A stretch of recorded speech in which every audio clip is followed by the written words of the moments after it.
এক গ্রামে বাস করত রামু। রামু ছিল একেবারে অলস ছেলে, দিনরাত ঘরেই পড়ে থাকত।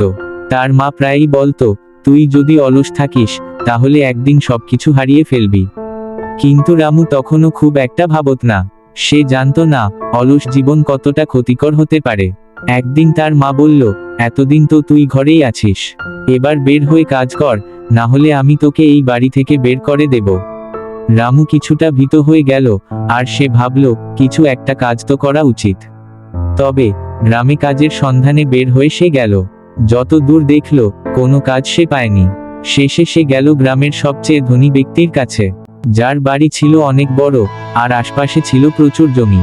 ধনী ব্যক্তি তাকে এক কাজ দিল, তুমি আমার বাগান থেকে অল্প কিছু ফুল এনে দিবে। রামু কাজটা করতে গিয়ে মনে মনে ভাবছিল, এটা তো খুবই ছোট কাজ, কিন্তু তাকে সম্মান দিতে হবে। তবে একদিন যখন সে ফুলগুলি নিয়ে ফিরে আসছিল, একটা অদ্ভুত ঘটনা ঘটল। রামু বাগান থেকে বের হওয়ার পর বাগানের দরজার কাছে একটি চিঠি পড়ে থাকতে দেখল। চিঠিতে লেখা ছিল, তুমি যতদিন অলস ছিলে ততদিন জীবনে কিছুই পাওনি। এখন যদি তুমি এই কাজ শেষ কর তাহলে এক অদ্ভুত পুরস্কার পাবে। তবে সাবধানে, কারণ পুরস্কার সবসময় ভালো হয় না। রামু প্রথমে অবাক হলো, কিন্তু কোনো কিছু না ভেবেই সে চিঠির নির্দেশনা অনুযায়ী কাজ করল। তারপরই এক রাত তার মা মারা গেল।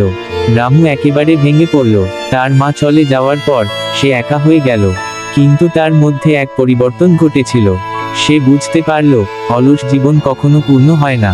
কিছুদিন পর রামু সেই ধনী ব্যক্তির কাছে ফিরে গেল, আর তার কাছে আরও একটি চিঠি পেল, যেখানে লেখা ছিল, তোমার মা চলে যাওয়ার পর তুমি যে পথে গিয়েছিলে তা ছিল তোমার প্রকৃত যাত্রা।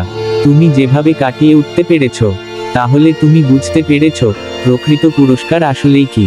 রামু তখন নিজে থেকেই বুঝল, পুরস্কার শুধু ওই চিঠির মধ্যে ছিল না, পুরস্কার ছিল তার নিজের পরিবর্তনে। এভাবে রামু তার জীবনের নতুন পথ খুঁজে পেল। এটা ছিল অলসতার বিরুদ্ধে তার লড়াই, আর সেই লড়াইয়ের মধ্য দিয়ে সে তার নতুন জীবন শুরু করল। যদি ভিডিওটি ভালো লেগে থাকে লাইক, শেয়ার এবং সাবস্ক্রাইব করে দিতে ভুলো না।